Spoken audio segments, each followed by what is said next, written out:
Ya, Assalamualaikum warahmatullahi wabarakatuh. Perkenalkan nama saya Muhammad Aditya Firmansyah dengan NPM 10020219037. Di sini saya mahasiswa Fakultas Dakwah, Prodi Komunikasi Penyiaran Islam, akan menyampaikan hasil penelitian saya mengenai manajemen dakwah Yayasan Pemuda Hijrah Indonesia terhadap pemberdayaan pemuda dalam membangun generasi muslim yang produktif di Pesat_Tren, Kota Bandung. Dibimbing oleh Bapak Dr. Kamarudin Saleh, DRS MAG, kemudian ada Bapak Muhammad Fauzi Arif, SOS, IMIKOM. Next. Ya, di sini latar belakang yang saya bawa itu adalah pertama adalah kondisi pemuda pada saat ini di mana mereka maraknya kenakalan remaja yang berada di mana-mana. Kemudian berkaca dengan sejarah yang ada bahwasanya pemuda sejati itu bisa menjadi tonggak peradaban seperti Sultan Muhammad Al-Fatih pada umur yang 22 bisa menaklukkan Konstantinopel. Lalu hadirlah suatu komunitas yang lahir pada tahun 2015 yaitu SIF Pemuda Hijrah yang diprakarsai oleh Ustaz Hanan Ataki. Boleh dilanjut, Kang Ramdan?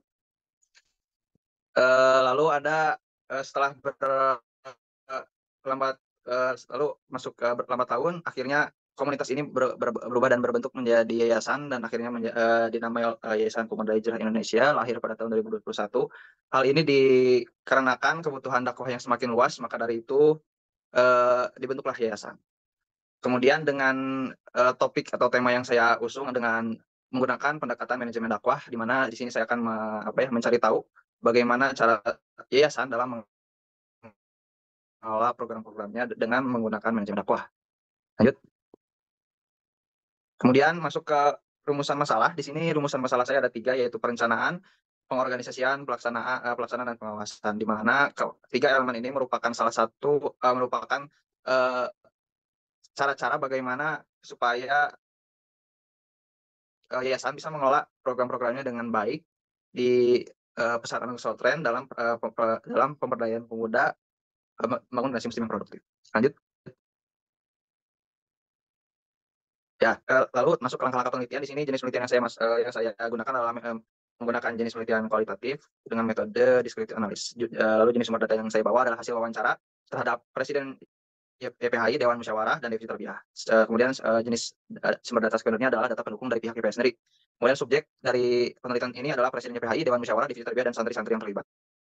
Objeknya sendiri adalah pemberdayaan pemuda dalam membangun generasi muslim yang produktif. Lanjut. Kemudian setelah langkah-langkah penelitian juga terdapat ada teknik pengumpulan data menggunakan teknik observasi, wawasan, wawancara, studi kepustakaan, dan dokumentasi. Teknik pengumpulan data penelitian menggunakan triangulasi sumber, triangulasi teknik, dan triangulasi waktu. Lalu ada teknik analisis data mengenai reduksi data, penyajian informasi, dan verifikasi data. Lanjut. Kemudian masuk ke kerangka pemikiran. Di sini saya akan secara singkatnya akan meneliti dari pertama dari yayasan sendiri, lalu bagaimana manajemen dakwah yang digunakan. Ya, terdapat 4 poin, yaitu perencanaan program, pengorganisasi program, dan pelaksanaan serta pengawasan. Dan semua ini terpadu di kawasan pesan Anda.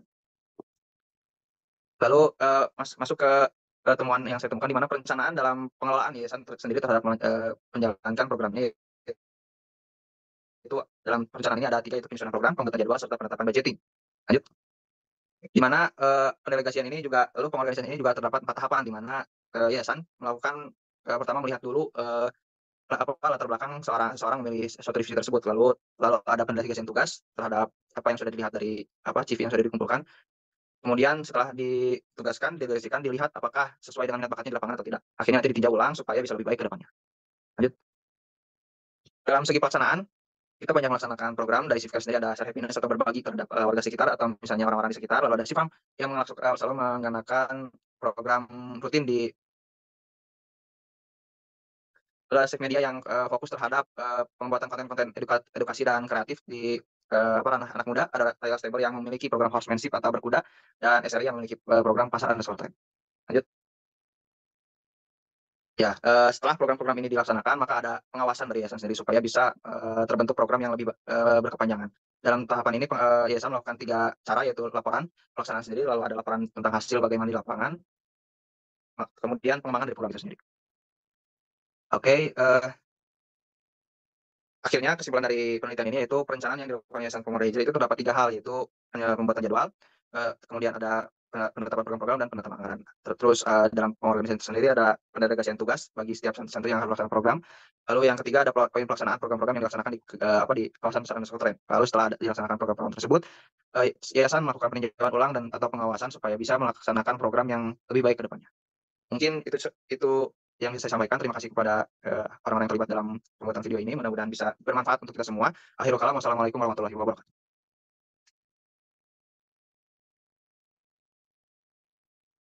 Di stop. Nge-start, Bro.